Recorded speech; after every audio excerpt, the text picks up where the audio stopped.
Vikings could use some freshening at wide receiver. And yes, this is potentially one of the greatest wide receiver drafts in NFL history. Don't get me wrong there. But also, they should consider signing up XFL superstar wide receiver Cam Phillips, the XFL 2's all-time leading receiver.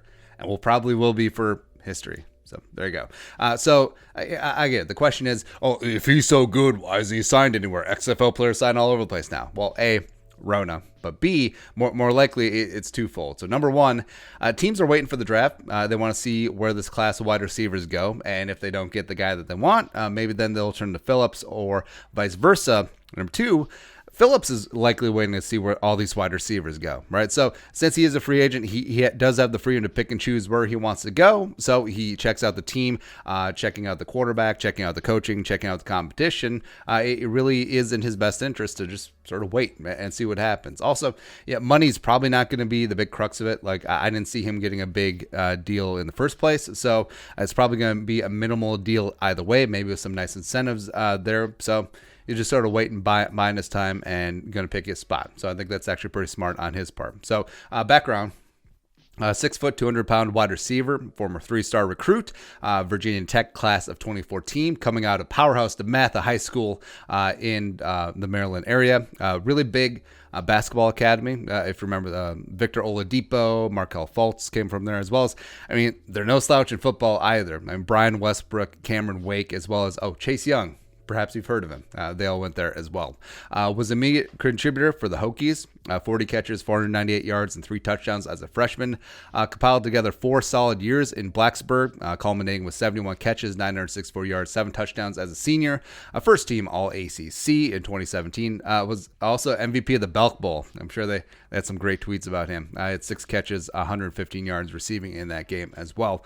After the season, after senior year, had sports hernia, nailed it, surgery. So no combine there, which also hurt his draft stock. Pro day numbers were pretty damn pedestrian, not great in anything. Ran a 4.79 40, which, part of it was still recovering from surgery. He obviously doesn't play that slow on film, probably plays in like the 4.6 range. Like, he's not a slow poke, but also he's not a burner. Like, he's, perfectly average, slightly below average when it comes to speed. But overall, undersized, short arms, small wingspan, small hands, smells like cabbage, also not great measurables. So it was really made sense why he went undrafted. Ended up inking up with the Bills, spent 2 training camps with them, was also on the practice squad in 2018. Overall, compiled 5 catches, 30 yards, and a touchdown on 8 targets over 7 preseason games over those 2 years. Did play in 2 regular season games in 2018, 35 snaps, including 1 catch for 9 yards. Bully. Was not retained on the Bills practice squad after 2019 camp. Eventually signed up with the XFL. Ended up with the Houston Roughnecks and was a stud. Was amazing. 5 games, 31 catches, 455 yards, 9 touchdowns, 3 straight time XFL Star of the Week. Was absolutely dominant. He was really amazing there. It was one of the stars from the Young Upstart League. And yeah, he dominated competition that was more akin to like a 4th preseason game in the NFL. Fine, but also he showed that he could ball out, and he does deserve a second look from the NFL. So like we said, not big, not fast, not whatever, but also gets great release off the line. And you'll see this sometimes where if a player isn't a supreme athlete, they aren't a plus athlete, especially at wide receiver, they find ways around it, right? So the craftiness, route running, all has to be on point, and Cam Phillips certainly brings that and can get open despite his lack of physical gifts. And just a tough, rock-solid possession receiver that, frankly, does have a ton of value in this league. Can also play some special teams. Was a great gunner as well as a pretty decent returner back at Virginia Tech. And that's something they have to do as wide receiver 4, 5, 6 in this league. If you can't play special teams, you're not going to be on the roster, right? So yeah, I like this kid. Would I bet on him becoming a star anytime soon? Probably not. But also, that confidence that comes in from being a stud in a professional football league on national television, that could be something that springboards him into a pretty nice NFL career.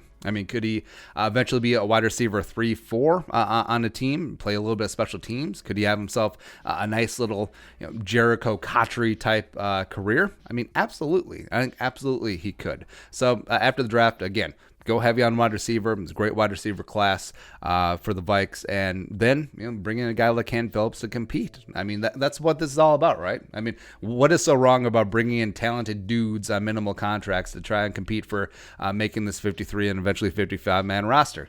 Why not one time? So that's why the Vikings sign up XFL superstar Cam Phillips. Do that up. But your thoughts, let us know in the comments section below. Subscribe for daily Vikings takes. If you want to support the work, pull us up on the Venmo. Please give us a follow on social media as well. But until next time, Skol, production value.